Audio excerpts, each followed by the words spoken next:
So thank you very much for the kind introduction. Thanks to B&H for sponsoring this event, and also especially to Sony for sponsoring the event and inviting me to moderate. These three photographers are sort of at the peak of their career, and I thought that it would be interesting today to have a conversation with them, not just about what great photographers they are, but how they got started, the lucky breaks, the things that went wrong. I'm a tech nerd, so I always love to hear like, what's your favorite website, and like, how do you learn about what's going on? How do you learn about new gear? One of the things I love about being a photographer is, when we're out there in the field and we're shooting, it's every man or woman for themselves. But the moment you're not, it's a big family. And I found as a young photographer, to my amazement, I felt even if I was shooting for Time, somebody else was shooting for Newsweek, when you were not shooting, people looked after each other. And it's a very human, sort of caring industry. And I think you'll see that through the photographs that you see today.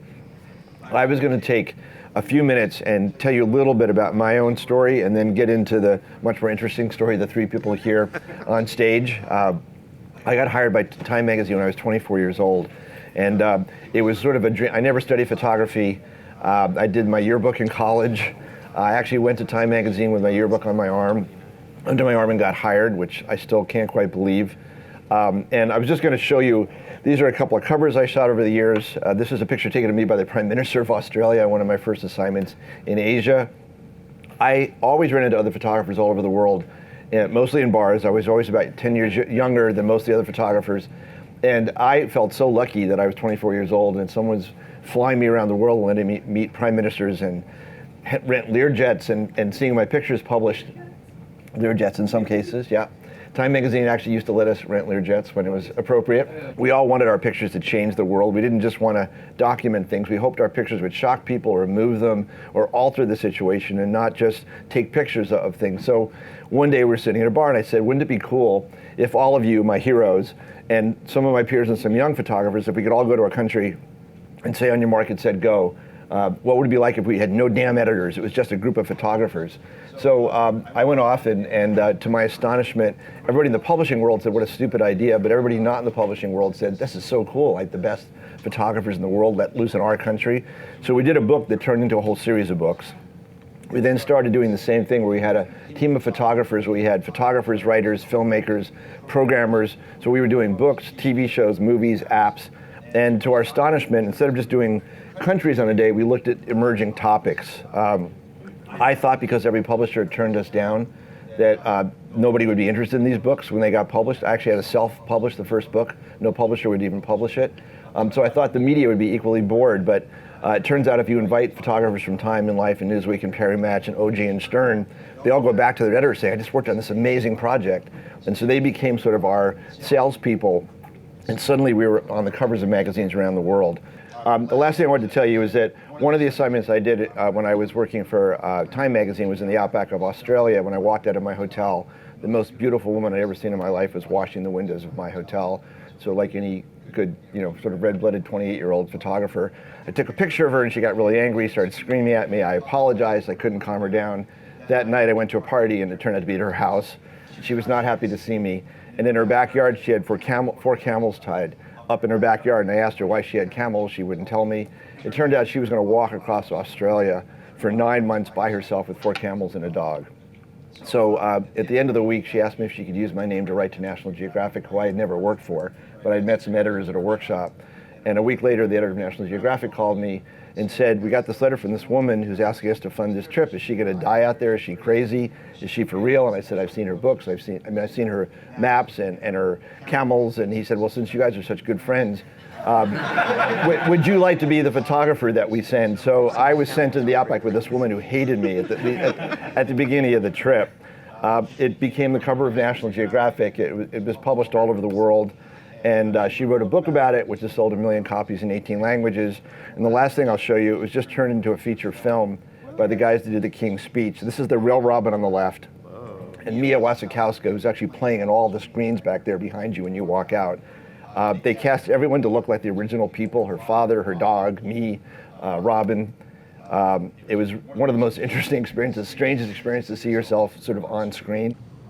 what I thought I would do is each of the photographers has prepared a little slideshow, a quick slideshow, and I thought I would start with Ira, since I was closest to me, and just show the pictures. And Ira, you can talk about these. Right, this goes back to my early days at the newspaper when I was going to college, those black and white shots. And it goes into a thing I did on the 10th anniversary of September 11th and the survivors. And these are some of my earliest shots that were more photojournalism oriented. And as I progressed, I changed a bit. This is when I went to the North Pole by dog sled with the Japanese explorer. That's cool. As one does.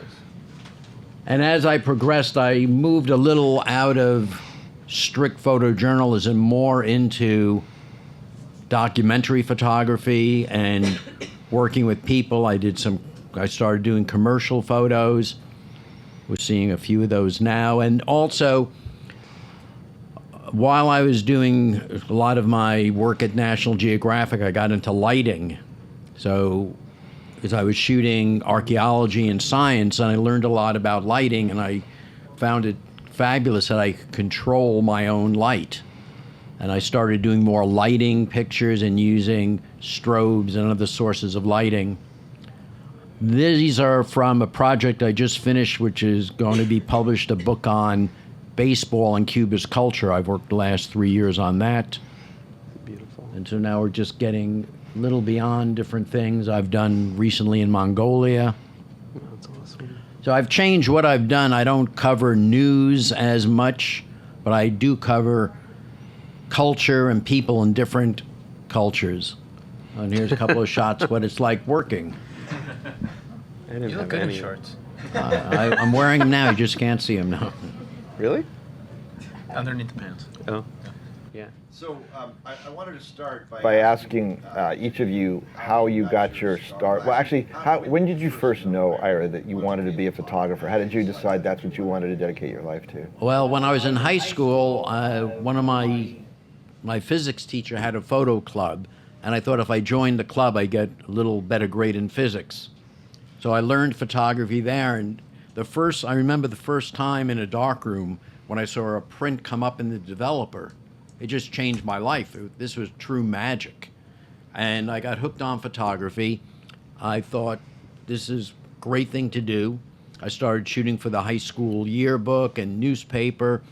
I went off to college in Madison, Wisconsin, and it was towards the end of the Vietnam War, or middle of it. And originally I was going to do something else, but while I was there, I wanted to do photos, so I continued shooting. And eventually the local newspaper hired me part-time, and the wire services there hired me to shoot because we had so many demonstrations going on. And they said, let's send the young kid out to the demonstrations. The older guys didn't want to go out and get hurt. So that brought me into photography, and I realized, forget about doing something else in life. Being a photographer is what I wanted to be, and I started I started looking for my career right there, and I actually left college about a year early, so I never did graduate, but I may be getting a doctorate, an honorary doctorate in England next year, so my mother will be happy. Did you ever actually have a job, or have you always been freelance? I've never had a job. It's great. I've always freelanced, and I've learned a lot about photography and business through freelancing. I don't think I'd be capable now, or even 10 years ago, of taking a job. You didn't study photography, it was just your own passion, right? I never studied it officially, but while I was working at the newspaper in Wisconsin, I was working with these other photographers who were really good and knew what they were doing. So it was almost an apprenticeship. I learned from them. And I don't know how many people have worked in black and white or making prints, but you make your first print and you go, wow, this looks good. Then you make your second print and realize the first one doesn't look so good. It's pretty crappy.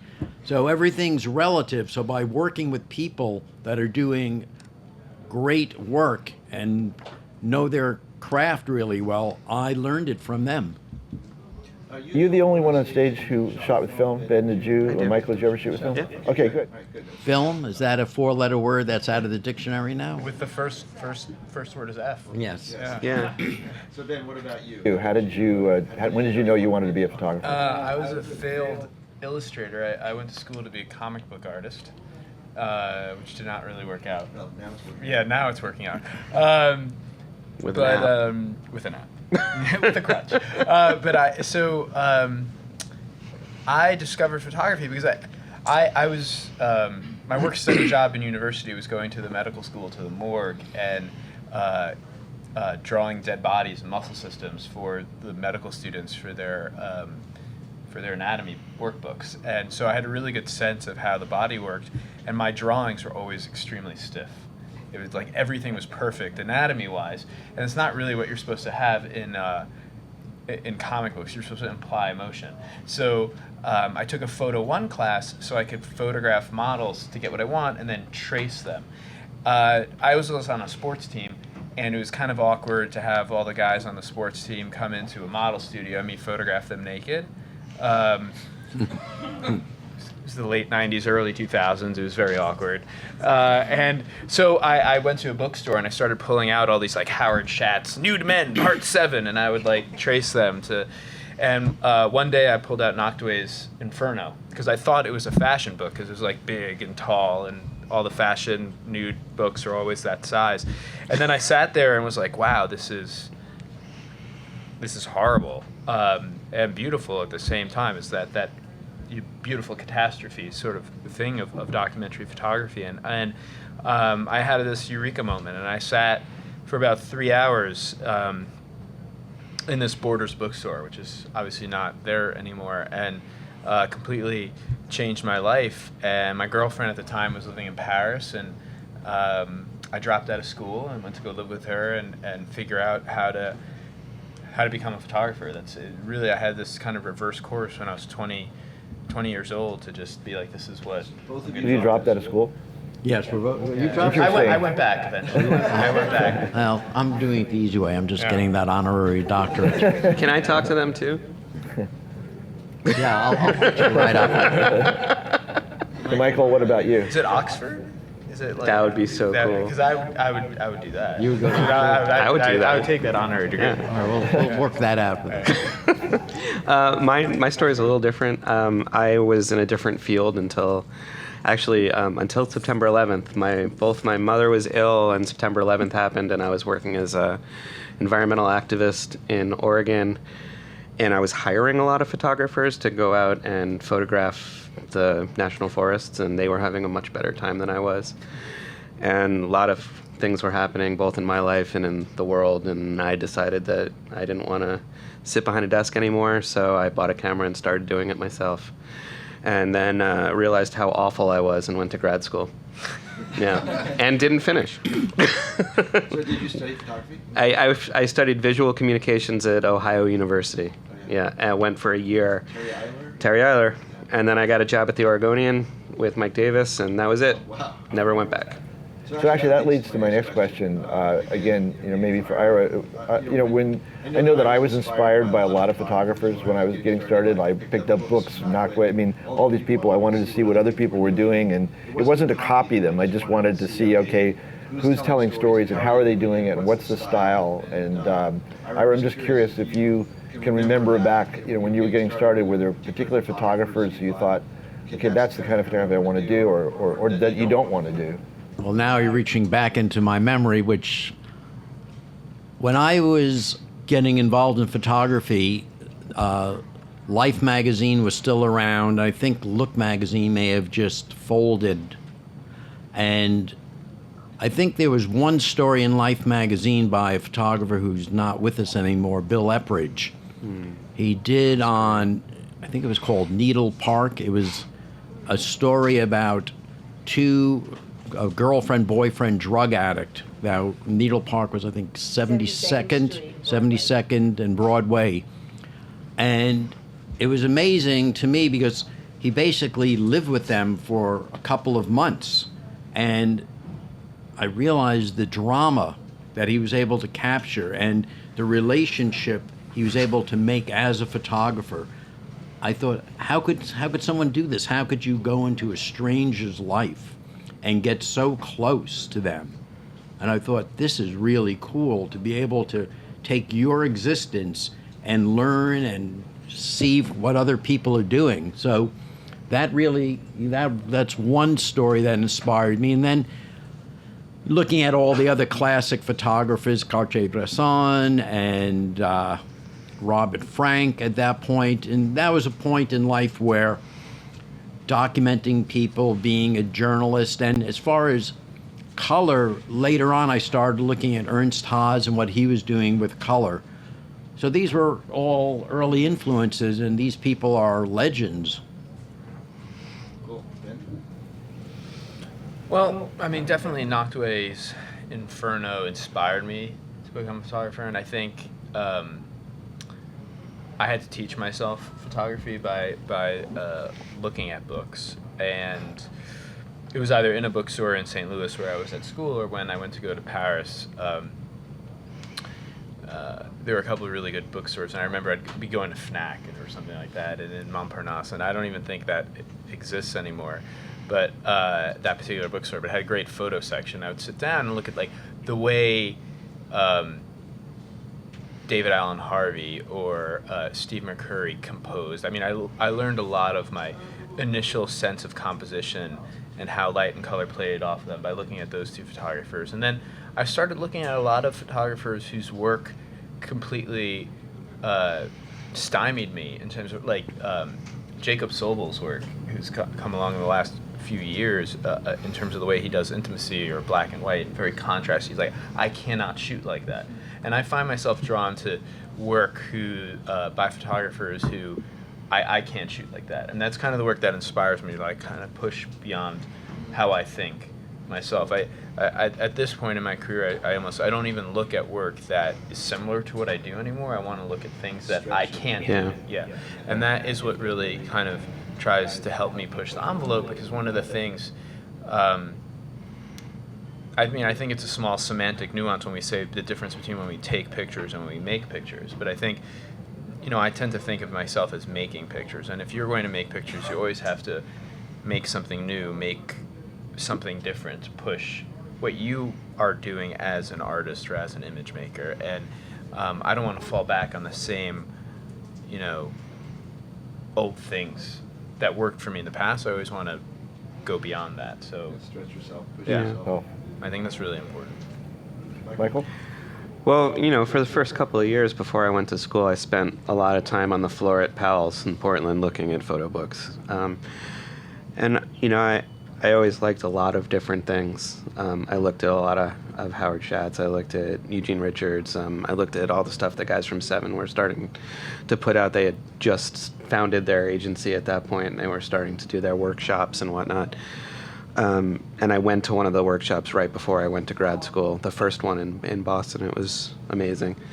So all those people at Seven, Jochen Lafogue and Haviv and Noctuay, and I never really wanted to get shot at, be in a war zone like Ben over here, but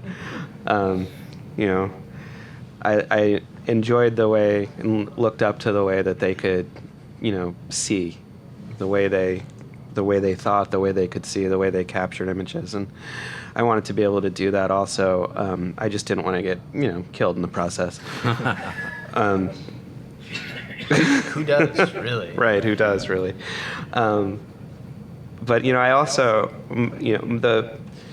one of the things I love about photography and one of the things that I hate about photography is that I'm always drawn to do different things, different styles, different ideas. I always push, myself like Ben does. And in New York, at least, editors and art buyers at agencies really want to put you in a box. They want to narrow you down. They want, to find the person that shoots hotel room chairs with natural light at a 40th of a second. It's your specialty, exactly. And there's got to be 50 of those guys in New York at least. But It's an up and coming niche. It is. Yeah, the hotel chair. Exactly.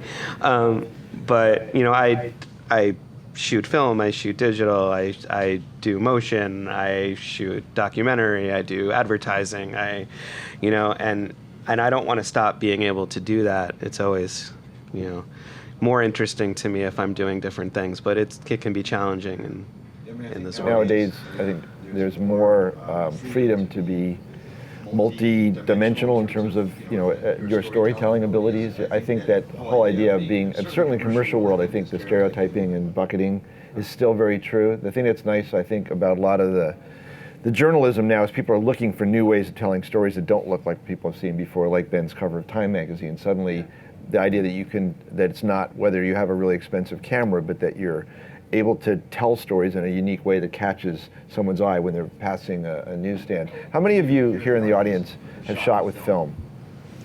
Oh, great. It's about almost half the audience. That's amazing. How many still do?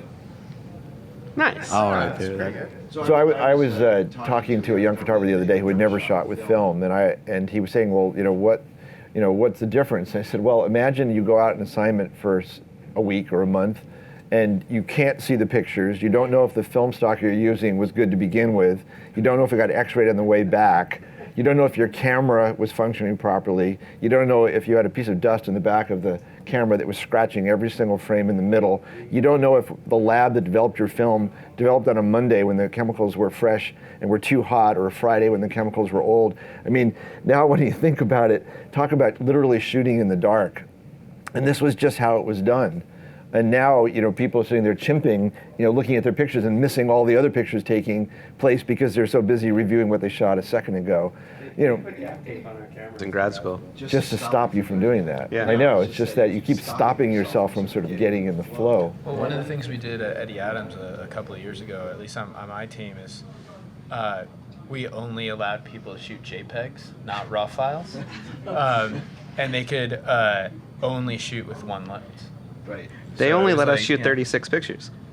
Yeah, so it's there are ways to get around it. Like Yeah. if you make someone who just started photography shoot a JPEG now instead of a RAW. Good luck. I mean, That whole idea that a quarter of The stop can It's make or break actually a a picture quarter back of a then. stop. Yeah. Well, shooting film was probably the greatest way to learn for me because, again, you had 36 pictures, you had to make it all work in camera, you had to learn composition, and you had to be very careful, you had to be technically adept. I was shooting Kodachrome, no tolerance, and 64 ISO. and again, right. I was happy when Kodachrome 200 came out. That was a miracle. 200 was wow, this is a fast film. Now with digital, I start at 200. And I look back and I wonder. 25,000. That's what I thought he was going to say. I started 32. I remember Fuji Press 800 came out. That was like the newspaper film. Well, it was the negative film, but in Chrome tracks films, to there was nothing. 3200. After 200, Kodachrome were pushing So funny. Provia from 100 to 200. That was it. And as Rick mentioned, I never saw my stuff. I'd be halfway around the world. I'd put it in one of these big yellow cartons the Geographic gave me, seal it up, put it ship on, it. give it to some courier airborne service. Try to Yeah. convince the Pan Am stewardesses to carry your film because they get it back to New York faster. Yeah, otherwise it went via some courier, and forget about scratches. You were just hoping the film would make it. And there was a point when I was so worried, and if you're not obsessive compulsive and anxiety ridden, you're not a good photographer. What I would do is, say I had That explains 300 so rolls of film that I was getting ready to ship back, I would do 2 shipments. We'd number our film, roll 1, roll 2, and I had a caption. Did you do odds and evens? I did odds and evens. I would ship the odd rolls back first, and once they arrived, I would ship the even numbered rolls.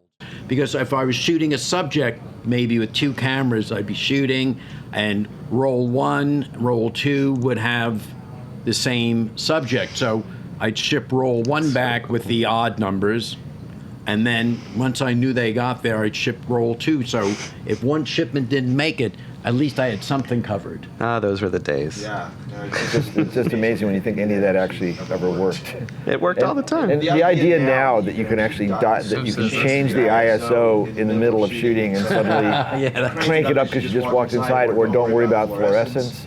It's so miraculous what we're able to do. I thought when digital photography came out, I was never going to give up my film cameras. My wife wanted a camera, so I bought her a Sony camera at the very beginning when Sony first started producing cameras. And she said, "You learn how to use it, and then teach me."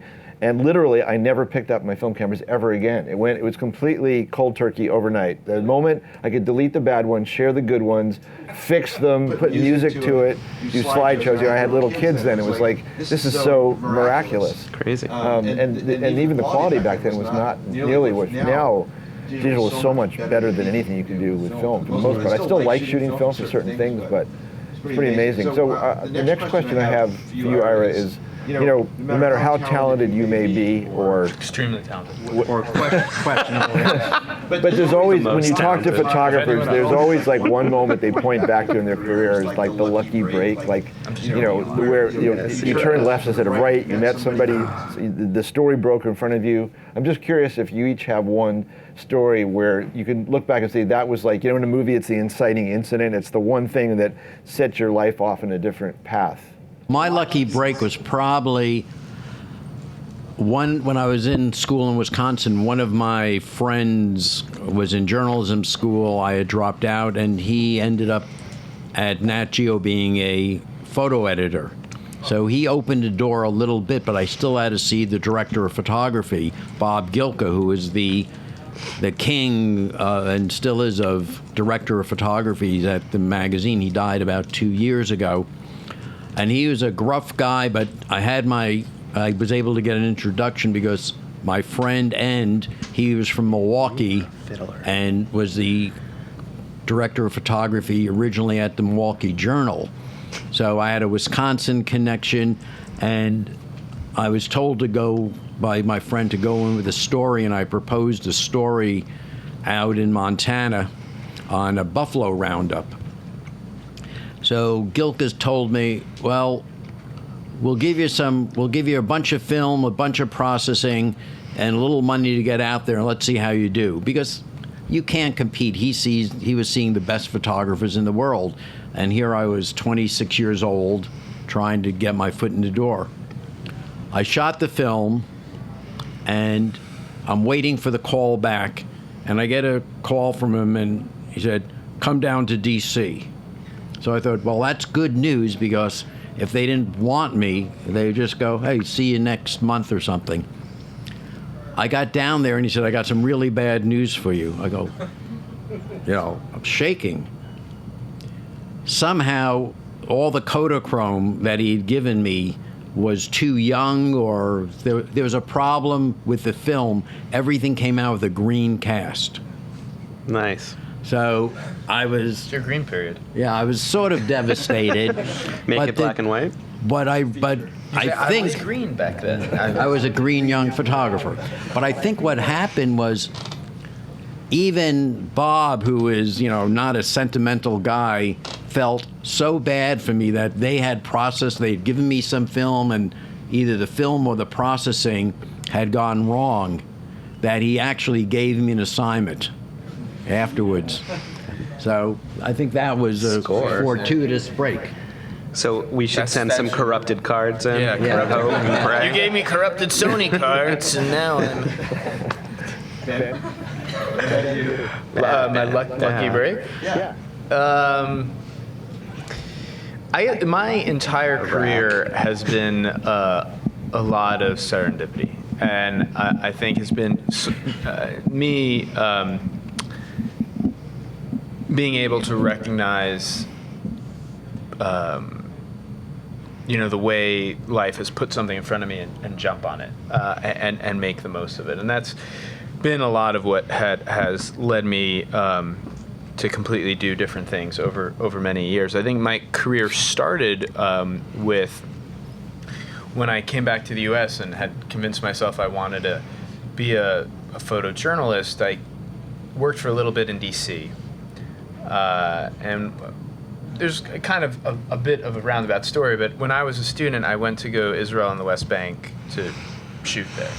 And it was in July of 2002, I got beaten up pretty badly by about 20 men in Hebron during a riot. And so I use this in many regards. One, I use this to get dates. I'd be on like the bus and be like, I just got beaten up coming back from the hospital. And be like, oh, let me make you feel better. And so I had many dates. Sleazy. Also, all my equipment was destroyed.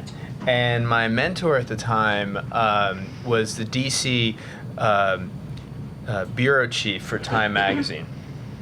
And he sent me some Nikon gear. He was like, eBay had just started, and he was selling, I forget which photographer, he was selling a bunch of photographers' old equipment. He's like, and I have all this stuff lying around the office to put it on this new site called eBay, but why don't I send it to you instead? So he sent it to me, and he's like, and use the opportunity when you come back to drop the work off at Time, and you could show your work. So when I came back, I showed the work that I had done with this equipment that I borrowed, and I ended up getting an assignment to cover the DC sniper case, and that was kind of like my first assignment. Isn't that hard though? Like, That's a hard it's a case. sniper because they're hiding, and you're trying to photograph. I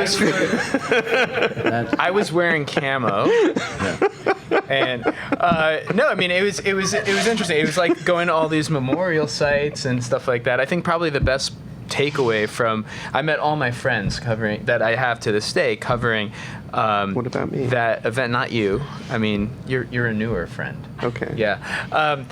But I remember, like, there was a Secret Service vehicle going really fast from D.C. There was a shooting about an hour and a half down in Virginia, and I'm like this New Yorker, and I was like, why am I not driving behind the car with the sirens? So I just kind of went over, and I'm going like 120 down the highway, just right behind a Secret Service car, and like I'm not getting pulled over because I'm right behind the car. And I was like, this is perfect. Yeah. But I think I came back to New York, and I wanted to try. I went to become a professional. I had these couple of small assignments. I wanted to see what I could do. I knew that the Iraq War was coming up, so I went to every agency in New York, and they were like, nah, you're not very good. You need to go back to school. You should shoot color. You should shoot black and white. I had like $7 left in my bank account. And I walked into Corbis. There was an office job that was available. I was like, this is it. This is the only way I can get into photography. And I happened to walk in when they just found out that their only photographer they were going to embed, who's Shaul Schwartz, who's Israeli, the Kuwaitis weren't going to give him a visa to go with 101st Airborne to go into Iraq from Kuwait. And so, and this was literally right before the war, and they're like, we need a photographer to go do this embed. Everyone else, Lindsay Addario, Kate Brooks, all these other photographers had decided to go unembedded after their experience covering Afghanistan after 2001.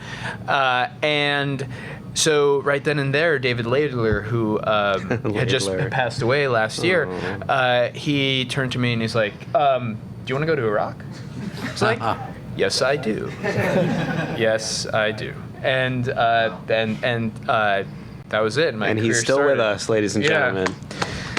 Thankfully. So, he's still with us. Yeah. So it's just jumping on those when things happen, or like, now I'm doing a lot of underwater photography, and it just happened to be because I had an assignment that may let me go underwater with sharks, and I was like, I could do that.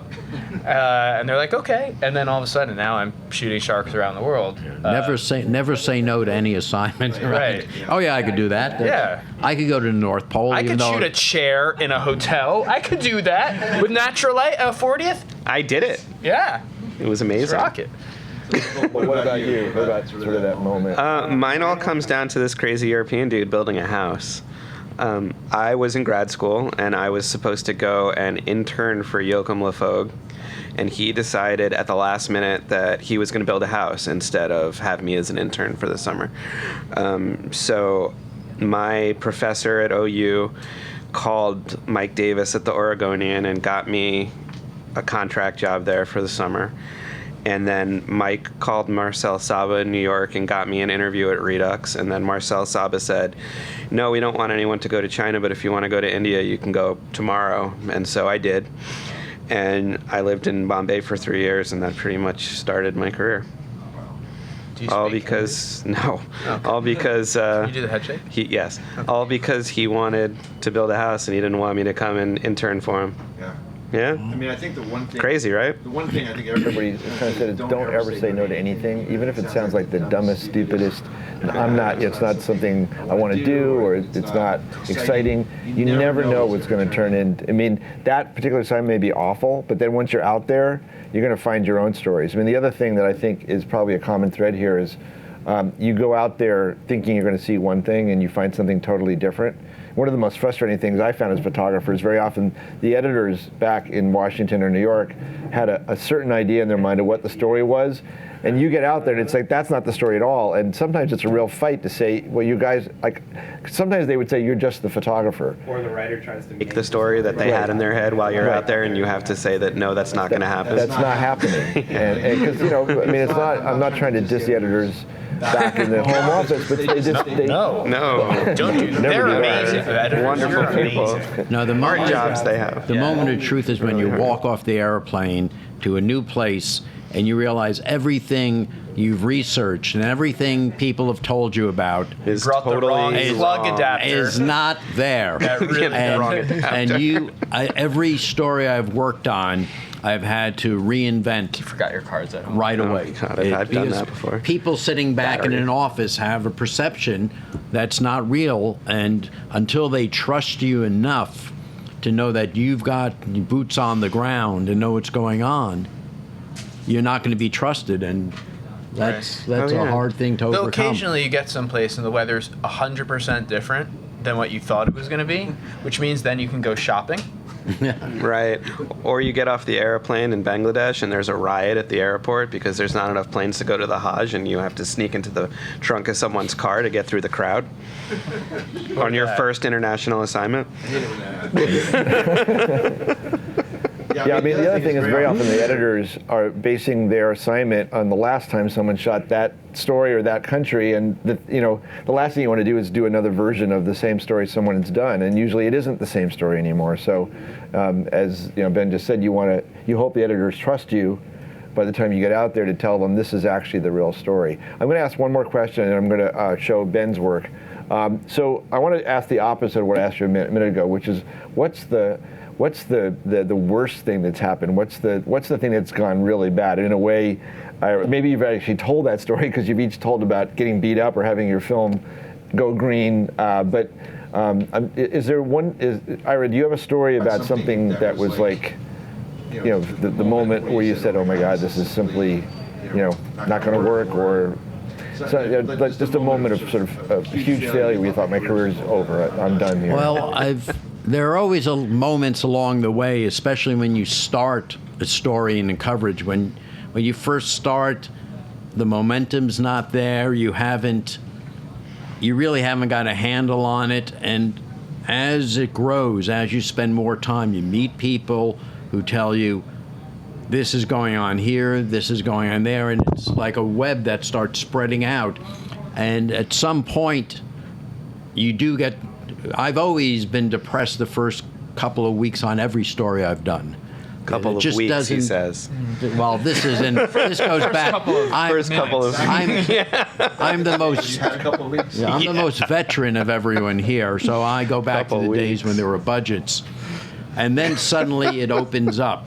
But probably, and I've never really covered much war and conflict stuff, but I was going to Lebanon during the Civil War to do a picture for an archaeology project up by the cedars of Lebanon. And at that point, I'm in Beirut, and there are checkpoints every 10 minutes. Different groups control different territories. And I started getting a little scared when we got stopped by 15-year-old kids carrying AK-47s. Good times. And at one checkpoint, one of the kids asked to see my passport, and he had never seen an American passport. And he actually cut out the page with my picture on it as a souvenir.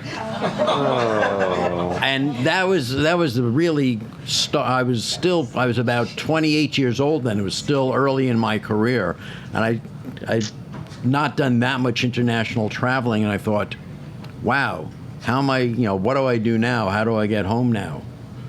And the other big moment was, I think my second or third story was when I got a call from Bob Gilka at the National Geographic, and he said, we want you to go to the North Pole with this Japanese explorer. And I'm 28 years old. I grew up in Brooklyn. The coldest that I've ever been was in Wisconsin, and when it got cold, I usually slept through my classes because I didn't want to go out in the snow and cold weather. And here I was going to the North Pole. And it was a life-changing experience for me. It made me realize I could survive. I was living with a group of Japanese that spoke no English. It made me realize I could communicate people and learn about other cultures. But I also had to have a nurse medevaced in because I was going to lose 2 of my fingers in the minus 40-degree weather. So anything you Pros do... and cons. What? Pros and cons. Pros and cons, right. Yeah. Anything you do has challenges. And you just have to persevere and get through them. And if you're not challenged, you're not taking good photos. Yeah, no doubt. I think when you have your logistics planned out to a T, that's when everything goes wrong, because you're like, I must get to the boat by 2:37 in 14 seconds. Then it's like it goes wrong. But so I I'm like an extreme packer. I'm all about like super packing everything and rolling my clothes and having everything in the right place. And as soon as you get to something, you just throw it all up in the air and figure out what works. But obviously, covering war for a decade, definitely went through a lot of situations that I would put like at my worst experience, whether it was I've been in 3 or 4 different different bomb blasts that have hurt me physically, or where I was kind of left to get out of certain towns in Iraq by myself and be smuggled out. I've been taken prisoner in Iraq and in Libya before. So, those situations definitely go down. And I remember this one instance on August 4th of 2007 when I was on a 10-car convoy leaving about 20 miles south of Baghdad. Only 5 vehicles made it back to the base about 12 hours later, out of 10. And there were a bunch of us stuffed into one vehicle towards the end of the day. There were about 12 of us that were in like a 6-man Humvee. Like everyone's stuffed in, and I'm stuffed behind the driver. And I realized I had no control over whether I was going to live or die. Like I had zero. Like wherever he decided to drive the Humvee was where we were going to go. If there was another IED, I mean, this was IED after IED was going off that entire day. I smoked cigarettes back then, and the only reason why my hearing works was because I was exhaling at the same time that the IED that was closest to me blew up, and the pressure differential between the outside and my ears was the same. So everyone else's eardrums exploded except for mine. But that morning was when the first trailer for, I think, Iron Man 2 came out. It's either Iron Man 1 or Iron Man 2. And one of the soldiers who died that day, we had both sat using my satellite dish, taking an hour to download the Iron Man trailer to watch it. And the whole time that I realized, like, I have no control over whether I'm going to live or die, I wasn't saying, oh, God, I hope someone saves me. I was like, I cannot fucking die before I get to see this Iron Man movie. And so And it sounds funny, but even through the next, many years that I continued doing conflict work, my wife and I had this sort of agreement that we would pick out the next big, super ridiculous Marvel movie, and we would wait till I came back from a war zone to see it together, and that would ensure that she knew that I would always come back. So even from like the most horrible thing that happened, we would have like this tradition that would kind of bring some normalcy to our lives. So. I've seen all the Marvel movies now. I hope they keep making Marvel movies. Yeah, that's. I think they will. Right. Rumor has it.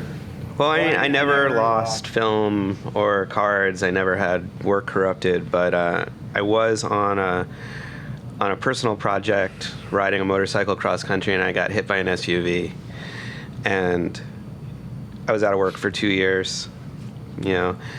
Long rehab, long road back to work, and when that happens, you very quickly realize who your friends are, and who supported you through your career, and what kind of work you want to do, and not to waste time, all of those fun things. Did it change your focus on what you wanted to photograph after that? No, not really. It did make me say no a couple more times to assignments I didn't really want to waste time on, and it made me go after work that I wanted to do a lot harder. But I don't know. As a freelancer, it's good to have insurance. Yeah. Your I'm premiums going go? to show Huh? Your premiums Ben's go? work for a second. And one of the things that Ben and Michael have Videos. They each have one video that was produced in association with Sony. They're really beautifully shot.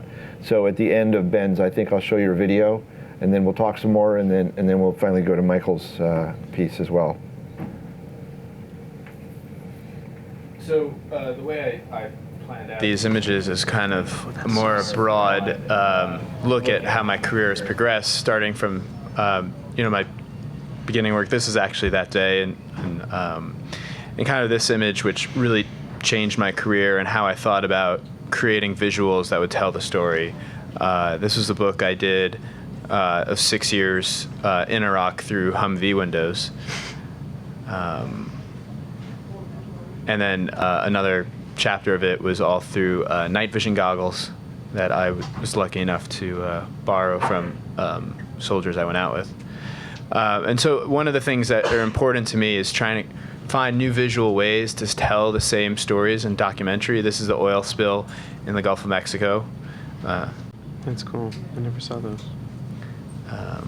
Hurricane Sandy with the iPhone. One of my great assignments which changed for me is going to cover the Olympics, but how can I make art out of the Olympics? How can I shoot it in a different way? And it was a great struggle to understand that. I go around the world a lot now, and I photograph wrestling. I wrestle first, so I want everyone to know that I was wearing that loincloth when I made those images. Were you really? Yes, I was. That's amazing. Yeah. Head messy. I didn't manscape. Where's that? This is a e-waste dump in Agboshi in Ghana. I was on the campaigns, so I still do, normal, straightforward photojournalism. But then I found myself doing a lot of adventure work now. I have kids and I'm married, and I've pulled away from doing war zone work as much, and I'm doing a lot of nature stuff. I work out every day. I'm kind of like this rugged guy, and I think that comes across when I know I'm wearing a tie now, but usually when I go into offices, people are like, oh, you can go climb a mountain or swim underwater with great white sharks. And that's a lot of what I've been doing, but I still also photograph my kids. So one of the important things is being able to include them now in my work. And so I've gotten my kids to dive with me with sharks this summer. Child services will probably be called. There's crocodiles in Cuba.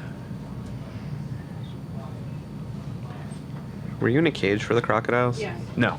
That's terrifying. So that's my 7-year-old with whale sharks, my 5-year-old with sea turtles, and so like I've kind of gone full circle. which is really important to me for how I progress in my career. I should have done that. So Because that's the story behind this video, I basically. think before I hit play, do you want to? Did Marvy shoot this? How did you guys do the video? We both worked together. Right, and you know, so if you're gonna get married, Or we should take notes on this one, right? you probably shouldn't marry another photographer. But when you do, Oh my here's God. my advice. As a man, You are hilarious. I am like a very bendable reed in the wind. You like flow back and forth to the wind of your wife. Or the whim of your wife, whichever one. And I realized that Is she watching we this? had probably we had kids, and you know, my wife had to stop her career for a large portion of time. We had kids, and I decided not to do personal projects. I was only going to do what people called and paid me to do, and I wasn't going to raid the diaper fund, basically. And I also wasn't going to make sure that my wife was bitter that I was having a great career while she was at home being, you know, taking care of kids, being a housewife, because that's not fair. So we tried to create some balance, and as our kids have gotten older and we've tried to do different types of work, one of the things that we're trying to do is include both of us where we can work and include our whole family. I mean, obviously there's some things where I'm like swimming with great whites or climbing a mountain that my kids and my wife aren't going to do in the same way. But we are trying to find a balance where we can include everyone so that we can not just have a better career, but also a better marriage. It's great to have a great career and to be an artist and to have a legacy, but it's kind of stupid if you don't have a family. And I remember I was one of the people that didn't flee Benghazi in Libya. I stayed there. And there were a lot of like really rough and grumpy cameramen who stayed there too, like BBC and Sky News cameramen. These are guys who are like in their 60s and on their third wife, and like their kids all hate them. And I remember, and they'd be sitting around drinking a ton at night. And I was like, that's not, I know that's like the cliche quintessential journalism thing, and that was not what I wanted for me and for my kids and for my family. And I don't drink, so already I had one off the table on that. So what we decided to do was, once I started, there are a couple of editors who've believed in me, who've allowed me to change my career over many years of going from war to hardcore photojournalism to experimental stuff to now adventure stuff, and they've given me these opportunities, and one of them was to go to Cuba in June and photograph sharks there. And my kids walk around saying that they want to be photographers now, and I say, don't. That's Please be a doctor. Take care of me when I'm older. You know, I am also, we've all been freelancers. I've never had a job either. So, It's been a while. Yeah. You know, so I don't want my kids to be a photographer, but it's, yeah, we both kind of shot this together. You all came here today for photography advice, but that advice, that life lesson, is maybe the most valuable thing to take away from today's lecture. But I'm curious if there was one photograph or one assignment that each of you feels was sort of like your most satisfying, the one where you kind of feel like there was a purpose for you being on Earth, or that if you had to sum your whole career up, you say that one story, that one photograph is the one that I want to point to as sort of my legacy. Is there something that comes to mind, Ira? Wow. well, it's not really as far as legacy, because You're not done. I'm not done, and Surprise. I'm always looking forward in my career. I'm not looking backwards.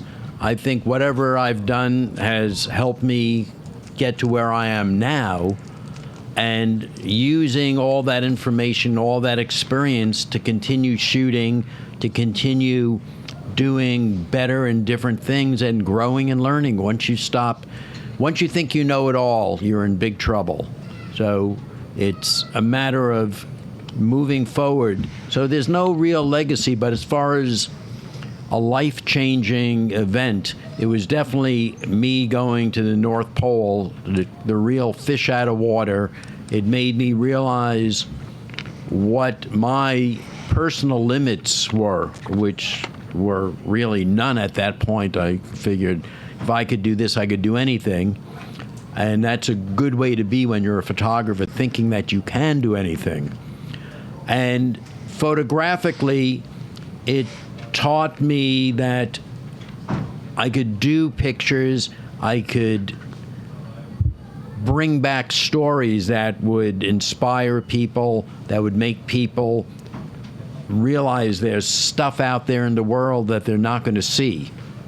And now it's changed a bit because people tend to be traveling more. We could see a lot more. But back when I was starting out, travel wasn't that extensive. People weren't, there was no internet, so people weren't seeing things on the internet. So for me, that changed my life, in that I realized I had this huge career ahead of me and I could do a lot with it. More recently, I think a key thing for me is social media. The days of traditional publishing are not what they used to be. And social media, to me, is a new way of getting stories and information out. And the great thing about it is you actually get feedback. In the beginning, when I'm shooting for a magazine, you never really got feedback from your audience. Now it's incredible. You get feedback. While you're still out there shooting.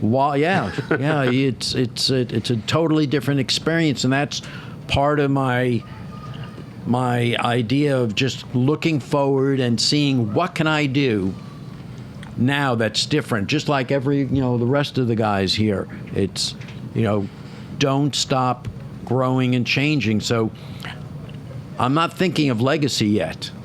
And I don't have any children, so I don't have to worry about them thinking of my legacy. So I just keep going and keep moving. Well, my legacy is my children, without sounding sappy. So I'd probably have to go with the most life-changing events, or the things that I photograph that no one else has to see, whether it's the birth of my kids or how they grow up, or I made a flip book of my wife that she will never let me show anyone. Her standing on seamless in our studio from the day we found out she conceived to the day that she gave birth, and you flip through it and it's just her belly going boop. That's pretty cool. No one else is ever going to see that. I want to see that. When she's dead, I will show you.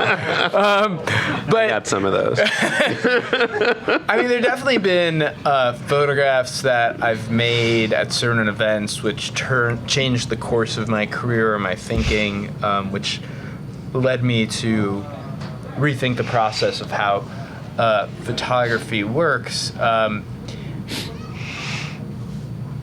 Photography for me, the reason why I'm never always going to be a war photographer, I'm never just going to be a documentary photographer, I'm never just going to be a underwater photographer, is that the experiences are what are fulfilling to me. Making the images at this point is important. I love it. It fulfills this spot in my soul to know I made an image that works. But it's also the experience. It's being able to say, I did go to Antarctica. I did go to the North Pole. I was in India. I've been to all these places. It's not the images. It's saying at the end of your life, I've had a complete life because I've done all this. The photographs are sometimes a moot point. This summer, I basically swam with sharks all summer, and I remember my wife and I were swimming with these gigantic whale sharks for days on end, and we come back to shore, and I just looked at her, and even though we just swam basically a mile out into the ocean, swam with whale sharks, and then swam back into shore, you're energized even though you're tired. And I was like, I could do this for the rest of my life. And she's like, yeah, I totally can. And that is what's awesome. There's no photograph to encapsulate that. You can't even write that feeling of contentness. You can't articulate it in the sense that it's just when you're doing something that fulfills you. I always knock accountants, not because I don't like accountants, but I can't imagine being an accountant as being particularly fulfilling in life. And I'm sorry if there's anyone who's an accountant who does. But but that to me is why I do this job, and why I will continue to do it, is because it fulfills this part of your soul, this constant need to see new things and experience the world, and the camera is basically your passport to do it. Yeah, what he said. I'm just kidding. I think, I've been to lots of interesting and cool places, and other people paid for it, which was really nice. And I got to meet all kinds of very interesting and strange and smart and kind people in a lot of those places. And I don't even want to begin thinking about legacies either, since I'm fairly new to this. It's only been about 12 years or so for me. But I would say if I had to pick one project that I worked on that I still think about, it would be one of the first projects I worked on. And when I first started grad school, one of the things we were supposed to do was go out and feature hunt. The program I went to is a big newspaper program. They wanted people to be out getting newspaper jobs. Unfortunately, it was about 2 years before the newspaper industry collapsed. And feature hunting was a big part of being a newspaper photographer. You don't just... Feature? Huh? The weather feature. Right. This was not a weather feature. This was, in fact, a regular story. But we were driving all over Appalachia and southern Ohio looking for interesting things, and my friend and I stumbled upon a luncheon for beauty queens. It's like 500 beauty queens having lunch together in their dresses.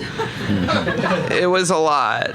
So we went in, my friend Eric and Kevin, my roommates actually at the time, and we had just met each other. We'd been there for a week. And the first thing I see as I walk in, dead center of this luncheon in this huge cafeteria, is this 6-year-old girl in her dress with her crown with no hair, and I'm like, I have to meet this girl. I need to know what's going on here. And she ended up having leukemia. Her parents were great. I talked to them. I talked to her. I ended up photographing her for about a year.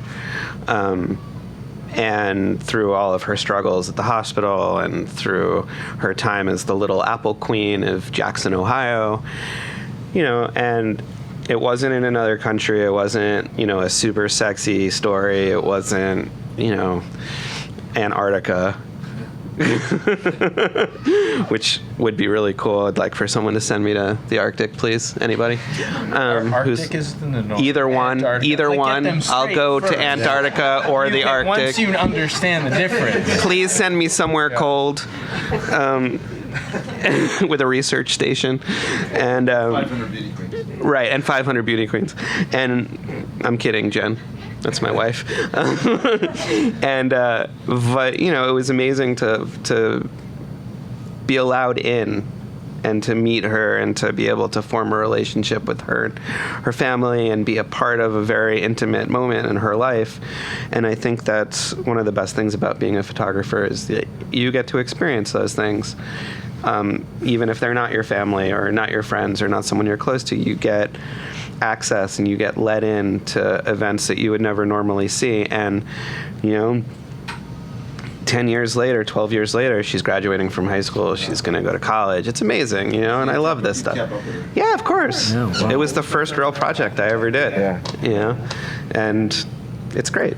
I love that stuff. It's Actually funny, some people look at all of your photographs and say, I don't see you in the pictures. It's these incredible intimate pictures. No, but we are. How do you take these pictures and no one is responding? And I guess there's two answers. One is that some people sneak the pictures, or you're in and out, and other people, like Michael, it becomes part of their lives, and you're just part of the wallpaper. I mean, they're so used to you having a camera all the time, like your kids, right?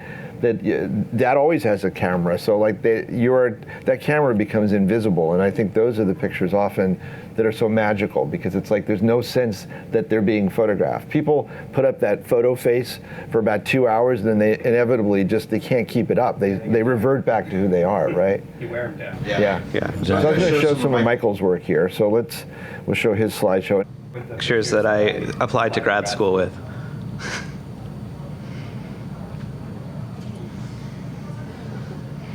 And then this is when I was in grad school. This is one of the projects I worked on about conventions. And then I took off and went to Bangladesh and did a project on arsenic poisoning.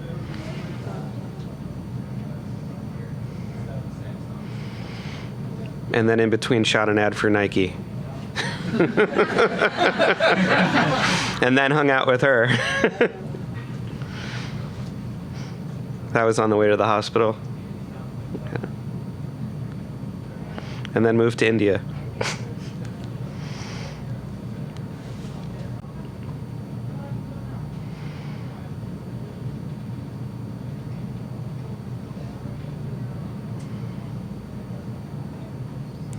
And then I was there when the terrorist attacks in 2008 happened.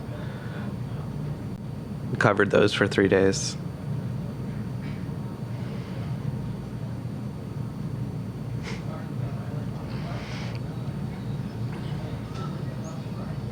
And then I moved back to the States and started shooting rock stars and fashion models.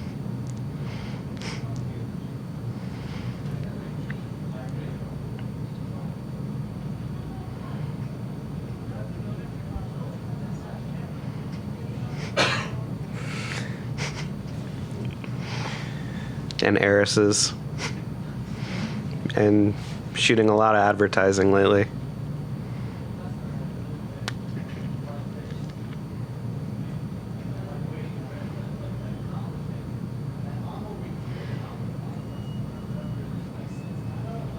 See, there's my chair. That's the chair. That was the chair. That's the chair. And this was for Discovery Channel. It was a mix of advertising and photojournalism, this one.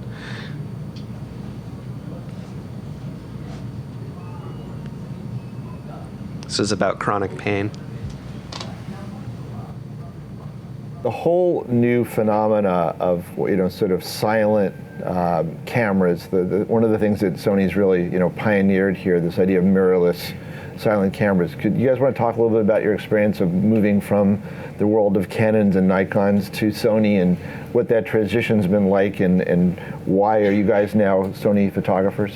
Same order? Yeah, let's start with Ira. Sure. For years I've used the traditional DSLR, starting back in the days of film. I even used medium format Hasselblads. The transition for me came when I realized putting a big, large camera in someone's face was not such a intimate thing to do. And the smaller cameras made dealing with people and getting closer to them much easier. And I like to shoot people usually with a wider lens, around 28 millimeters, really. It's my favorite length, because I could get a person in the image and have that background spread out enough where I could relate the person to their background. So getting that close to people, the big camera, big lens, was not the greatest of things. So the Sonys solved that problem for me. And then as a added benefit was the fact that the files look terrific.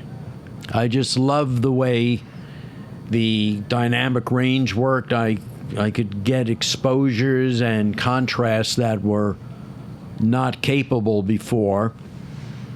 Obviously, high ISO meant I could shoot in situations and tell stories that were unheard of before. I've shot with the camera at, can't remember, it's 52,100 or 51,200, but some really high ISO by candlelight in the desert, which was impossible in the past. And when you did get noise at that high ISO, the noise tended to look more like Tri-X, which, a film, which some people don't remember, but push Tri-X. It had that really old-style journalistic look that I remembered when I was shooting film. So a combination of the smaller cameras, the ability to shoot and tell stories in places that were unthinkable in the past, made my transition to those cameras really simple. And, at the end, I'm glad I did it. And the nice thing about working with a company like Sony is they're newer into this field, and they really want to compete, and they really want to make the cameras good. Every time I meet with an engineer or development person, they don't want to hear what I like about the camera. They want to know what I don't like about the camera so they can improve it. Mm-hmm. So to me, that's, that means a lot. That's huge. I mean, as a big guy, I can be intimidating sometimes when I just roll up, and if I have a just giant camera, it can really disturb the situation. One of the things that I've noticed is using smaller cameras. Not only am I not just another photographer, or someone doesn't say, "Oh, he's in the CIA or Mossad" or something like that whenever I'm walking around, is that people start confusing me for a tourist.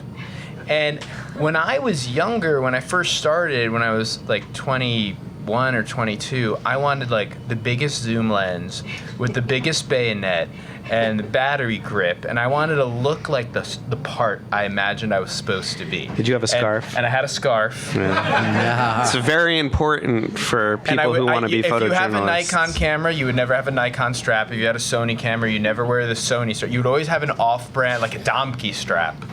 Because and then you would put gaffer tape across the camera because you just didn't want anyone to. You wanted to ninjafy everything, and this was this was how you played the part, because you wanted to say, I'm a debonair photojournalist. And now I just almost sometimes want to wear like a photo vest and look like a total. Do you really? No, I don't want to wear a photo. But I do want to be like, look like just someone who's making images on their vacation, because I feel like then you sort of get things that are more real and less people performing for the camera in this day and age where everyone has a camera and everyone is aware of the camera and the power of photography than ever before. People put up a facade, and I find that having these smaller cameras helps you get through that facade a lot more easily. One of the things I've also noticed is that in this world that we live in, I mean, a lot of times, I know Michael and I both popped up our viewfinder, but a lot of times I'm shooting with the back LCD screen. One, because as a tall person, it brings me a little bit lower down to other people's level. Well, so, I go the other way. Right? Me too. But I will say this, and this is something where I think the visual sophistication and language has changed in the last few years with things like the iPhone and LCD screens, is that people are now composing and shooting with both eyes open, as compared to shooting with just your dominant eye. So when we shoot with our dominant eye, we're seeing the 3D world in front of us, and then closing one eye and shooting, and you're going to 2 dimensions because you're getting rid of depth perception. Because a photograph ultimately is a 2-dimensional object. But now, these days, especially with smartphones and with LCD screens, you're keeping both your eyes open as you shoot. And you're going from looking at the world in 3 dimensions to trying to record it in 2 at the same time. And I think this is fundamentally changing people's perception of how they compose. And definitely I can see the difference in my work when I shoot with one eye closed and when I shoot with both eyes open and I have the camera away from my face. There's a different way. I compose differently. I pay attention to things and backgrounds and depth of field in a very different way. And so with the Sony gear, I have the option right now of playing in both of those worlds and kind of seeing where it goes, and that's very important to me. So, never thought of that. I'm glad I could bring something new to the table. Yeah, Thank you. That's great. The table. Yeah, the table. The table. I'm taking away a lot, but I bought a A7R when they first came out because I wanted something to put my old Leica lenses on. how's that working out? It works. Yeah? Yeah, it works Does good. the autofocus thing work? That does, yeah, sort of. okay. It works a little, and I really liked it. I really enjoyed it. It was like small, nice files, quiet, all of those nice things. But after I used it for a while, used it for a couple of assignments. We used it professionally to see if it could really work. I got in touch with Sony's professional services and signed up as an artisan. And I think what's really kept me with Sony is what Ira was talking about, is engineers listen to us and we can talk to them and they want to make the cameras better, and that is absolutely something I never experienced with any other camera company. With the other cameras that I used before I switched to Sony, took great pictures. I think all cameras these days take great pictures, but I would, tell them what I thought was wrong with the camera, and they would make fun of me. They would not care. They would shut it down, because you would see their reps at events or at Eddie Adams or at other places like that, and you could talk to them and they just never wanted to hear it. And with Sony, they really want to hear it. They want to know what can be done better. And over the last couple of generations of cameras that have come out, I've seen all of those things that we talked to them about appearing in the cameras, and it's awesome. It makes me feel like this company really wants to make a good, solid camera, and they want to improve it based on what professionals are telling them they need to do, and that is just unheard of in the industry and great. Yeah. And I love that. So thanks, Sony engineers. So I have two sort of nerdy technical questions for you, which is again my sort of passion, and not. I guess I'll ask you both questions, and you can decide if you want to answer one or both. One is, I'm curious what websites you guys go to learn about gear, to be inspired by other photographers. That sort of are there maybe three that you can identify that are maybe the audience doesn't know about? And my second question is about workflow. I know that everybody seems to have a different way of storing their pictures. Do you guys do you store your pictures in the cloud? Do you have a friend you mail a hard drive to once a month on the other side of the country in case there's an earthquake? I mean, I have friends that have 5 backups on different continents. They're that obsessive about it. Some people use Drobos. I'm just curious, sort of, do you stick it all just on continent? Disappears. I think we're done. I think we're done. I think the last thing on people's minds are going to be my images if North America is I must save all my other photography. The tidal wave is arriving. Yeah. let me start. with Ira again? Okay, the first question about websites I go to, there's nothing specific I do. I'll just go through the web, but I'm here in New York, and everything new I could see right here as far as gear. At B&H. Yeah, B&H. And Right here at B&H. But the second question, workflow. Again, if you're not obsessive about your images and your photography, you're not any good. So I have a RAID system, which is run off my computer, and everyone knows what a RAID is. And then daily, I back it up to a second RAID, and once a week, I bring it to I have a bunch of hard drives I store at my friend's house about 3 blocks away. And I'll back the second RAID up to that. I don't know if that's far enough, Ira. Right, now some people... Yes, Is it a higher floor? It's a higher floor. That's It's not okay. It's a good. higher floor. Can I drop myself off? And I'm not, I live in Chelsea, but I'm not close enough to the river, and I'm on a high floor, so I'm not worried about I a don't know, flood. Ira. You got to get it off the island. I got it. Well, When the zombies come, you're going to get stuck someone here. has said to me, wow, I send my drives out to my uncle in Pennsylvania or in California. They're like, what happens if New York gets nuked? And I said, if New York gets nuked, the last thing I'm going to worry about are my images. Right. So I keep them reasonably close by, so I actually do back them up. Because if it's like going to the gym.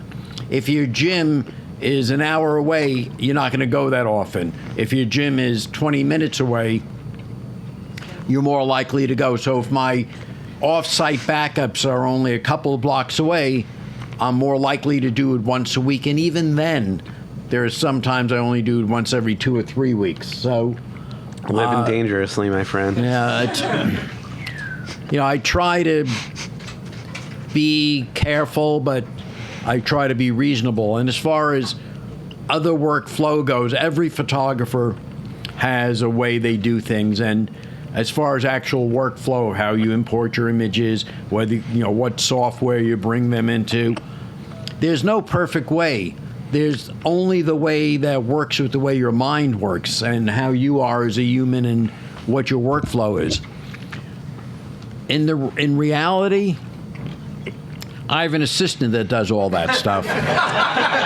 Oh, damn. It's good to be the king. I like to supervise. And Mel Brooks. for me, and I think Ben brought this up, taking the picture, being in the moment, is what photography is about to me. Doing all the other stuff in front of a computer, I know it, I know how to do it, but I don't want to do it. When I look at a picture I've taken a year ago, 10 years ago, it triggers something in my mind of the moment that I took that photo. The smells, the noises, the sounds, all those experiences of taking that photo come back to me when I look at it. And that's what I want to remember, the experiences, not sitting in front of my computer trying to decide, should I make this darker, should I make it lighter? I'll let someone else do that. I'll look at it. Because we do that on our phones. Yeah. So that's my workflow. Or lack thereof. Oh, just wait till you hear me. I mean, It's terrible. yeah, it's really about being there. There's a reason I've probably only put out one book in my career, is because I would hate to or like contest season. It's like the most miserable time. I don't even enter contests anymore because it's just like you sit there and have to look back at your work and review your year, or like go back through and it's such a pain in the ass because I'd rather just be out making images than sitting in my underwear drinking coffee in front of my computer. I do not have Don't FaceTime with I him. don't have an assistant. If anyone wants to be an assistant, I'm not very good at delegating. But I mean, my favorite website, just for kicks, is when you go to the comment in the forum of DP Review, is awesome. And it's just people who are like, I can't believe you like the bokeh on the Leica Summicron 35 2.1 lens versus the other one. I don't, No, Ben, it's a 2.0. Yeah, I know. It's like people go back and forth, and it's like from across the world.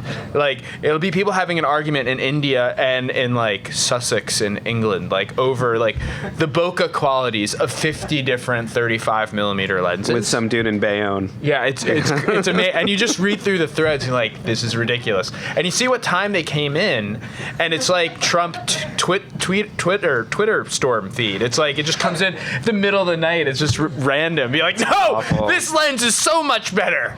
I don't know what those engineers are thinking, and it's fun to read. In terms of workflow, I still use Photo Mechanic me too. and Photoshop. I'm not really into Lightroom because specifically I work in the field off a laptop and then I dump it at home, and I just don't want to create all these different projects and galleries and spaces and packages within the software. I just want to dump files and then use programs that will go to the proprietary folders that I use on different platforms. So I have two Pegasus 36 terabyte drives at home. That's it? I have two of those as my main archive. And then I drop the copies of those RAIDs onto separate drives that I store in stat-proof Tupperware containers in a storage locker about a mile from my house. Insane. In Jersey. It's not in any danger of anything except being in Jersey. And then Jersey. I have That's pretty dangerous. And so those are Dirty for all my Jersey. raws and selects, but then my selects equally are put on 2 different cloud platforms. I put them on like the free Amazon cloud that comes when you're Amazon Prime. I also have some selects where I need to work on stuff. I don't even know what that says. Am I supposed to mention that? Yes. Okay. Subtle mention. You couldn't see it with the light coming behind Oh, it. it's fun. Oh, yeah. So I got you. so definitely, there's some other, like the Apple iCloud I use as well. And then a lot of my stuff goes to Getty Images, where I syndicate some of my stock.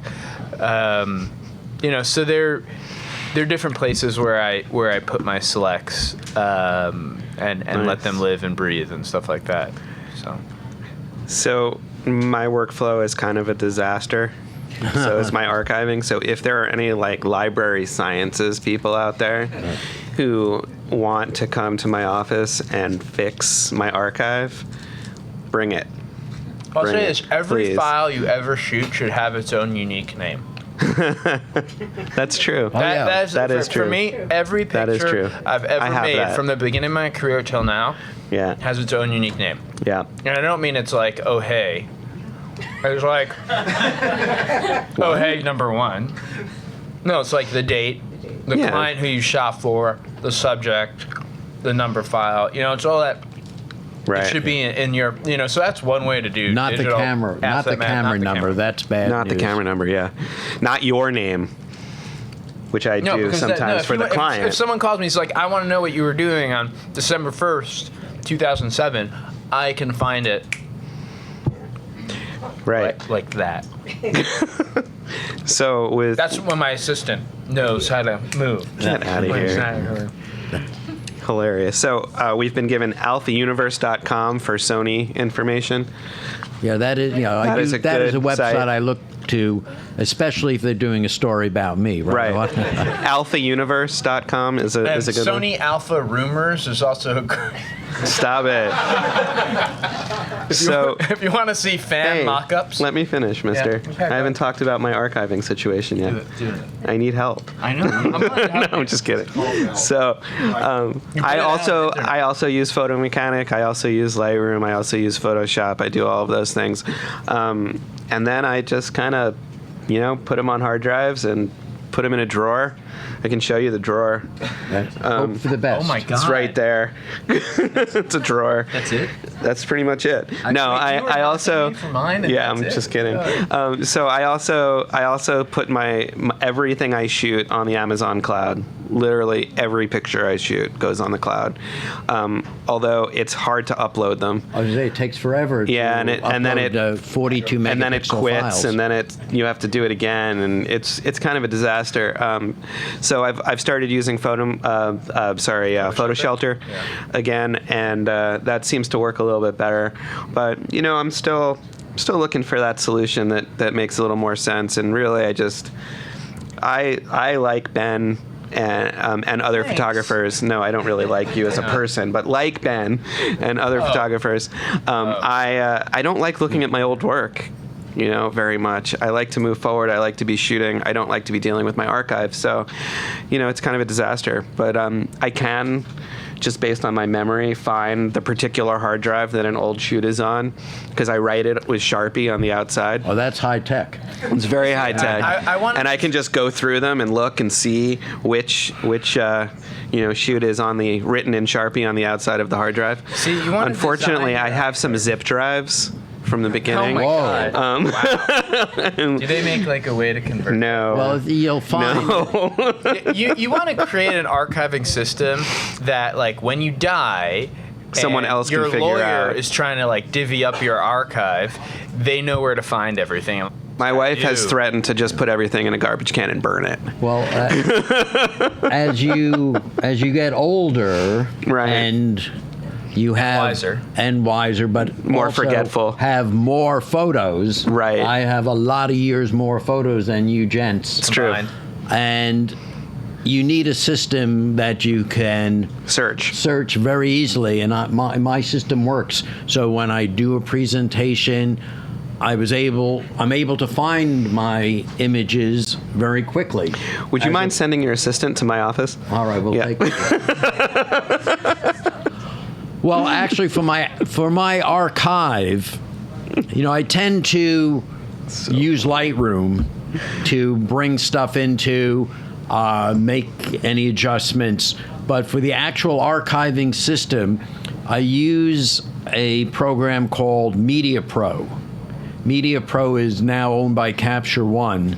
It is. But it originally started out as iView Media, then Microsoft bought them. It's called Expression Media, and now it's called Media Pro. And you can't make adjustments to pictures in there, but it's a great archiving system for searching through and finding your photos. And I have metadata on all my images, and you could have sub-catalogs. So when I put together a talk or something, I create a sub-catalog. I search through all my other things, and I create a little sub-catalog that has the photos from my talk. And if I'm doing another speech somewhere or having to present something, I could create another catalog, and it just makes it easy to move things around. And unfortunately, it's not a perfect piece of software, but it's pretty good. There's nothing, I can't find anything else out there like it to really keep a large archive of 20,000 images where I could search very easily, search by dates, metadata, all that information. I think Lightroom does that, but once you get, I think that once you start to have, 100,000, 200,000 images in a Lightroom catalog, it starts to move really slowly. Yeah. But the thing about Lightroom is you can only have one catalog open at a time. With this one, really? I could have various catalogs. I could move images over. The paths follow. The thing that's really, the software will always change. I think what's important is that, everyone metadata. Yeah, put you keyword, even a simple keyword like into your images, because that EXIF data will live on for the most part in many of your images. A lot of times when you transfer, I think this is the danger. A lot of people transfer images onto their phone in order to put it to Instagram, and when you do that, and posting images on Instagram, it strips the EXIF metadata, and you lose keywording. But if those images just go from a professional camera to an archive system where you're keywording, those keywords will always be there. They're not going to be stripped away. And regardless of software changes, that EXIF data will always be able to be read by whatever archiving system you're using. So if you're looking for an image that was shot, you can be as detailed as you want, but if you're just saying, okay, I was covering the elections, so it's like Donald Trump, you'll find a whole bunch of stuff easily, whether it's in 40 years from now or next month. And you add those keywords in Photo Mechanic, right? Yes. Yeah, the important thing is to put the metadata in immediately or as soon as you can. Keywords, caption, location, that's date. what interns are for. If you want to get to be like the red camera strap, like if someone took a photo that's like put in every single keyword, like candy, hard kosher candy, be like as like seriously specific. That like no one in their right mind would do that all for every image. But you can go through and start like putting on more specific keywords, and that's where it becomes tedious. But that's how you find that stuff later on. Well, I typically, if I come back from a shoot and I have 10,000 images, my rule, or really my assistant's rule, is to knock it down to about 200-300 images for my archive. Thank you. Get rid of stuff that's not important and make a selection. And so each shoot I have really comes down to 200 to 300 images that are worked on, keyworded, and goes into my archive. The other raw files are kept but filed away somewhere. So at some point in life, if I needed to go back to those other raw files, I can go to the archive those images, and I have an idea of where to find the other image. But it's rare that I go back to the archive. I mean, excuse me, the raw files, because my archive is fairly images. extensive. We had when we were in grad school, we had the Monica Lewinsky situation pounded into our brains about that one picture of her hugging Right. Bill, and how it was, almost lost. Miracle, we found it. Right. Well, that's part of the photographer's brain. He actually He remembered, but he But saved it. Yeah. He had tossed all of the images from that shoot because like Ira, I go through my shoots and I pull a couple hundred shots that I really like and I put them up on the cloud, and then the rest of them go into a hard archive in my drawer, my special drawer. But that losing a file like that comes back 15 years later or 8 years later, and not knowing how important it is at the time, but finding out later on that it was super important moment in history. And for me, if I had that picture and tossed it because I wanted to save space on a hard drive, I would be very upset. Yeah, I don't throw anything out. No, memory's cheap. The only thing I tend to throw out are pictures that are blurred, out of focus. Yeah. But I find That's over like an time, art project later yeah, on, it could be art later on. But the amount of time it takes to actually go through all your stuff and knock It's not that worth out, it. It's not worth it. it's not worth it. Yeah. So Well, who's that? Who's Jason Eskenazi, who did the end of the rolls? He did a book. Oh, the tail? Yeah, the tail end of your film rolls that people would throw at. So like I always used to photograph my hand. It was like the first frame of any roll of film that For I shot, exposure? so I could. Well, for exposure, and also so if someone got my roll of film, they would know, they'd see my hand. it was always They'd be like, my "Oh, feet it's bad," because I'm always loading the Right, camera so- and the but, camera's like, turned down. I just and- realized you might have like 18% hand. Yeah. 20,000 pictures of like your feet or my hand. That's a project. Severe anatomy. That Sotheby's big auction. Easy. So guys- I mean, you were the one who traveled with the across With- the desert. with the camels. Yeah, the camels. Let's give an applause for our panelists. I love you, big guy. And also Rick, our great moderator today. Thanks, Rick. Whether you're a hobbyist or a professional, B&H has the answers to your questions. Experience a world of technology at our New York City Superstore. Connect with us online or give us a call. Our staff of experts is happy to help.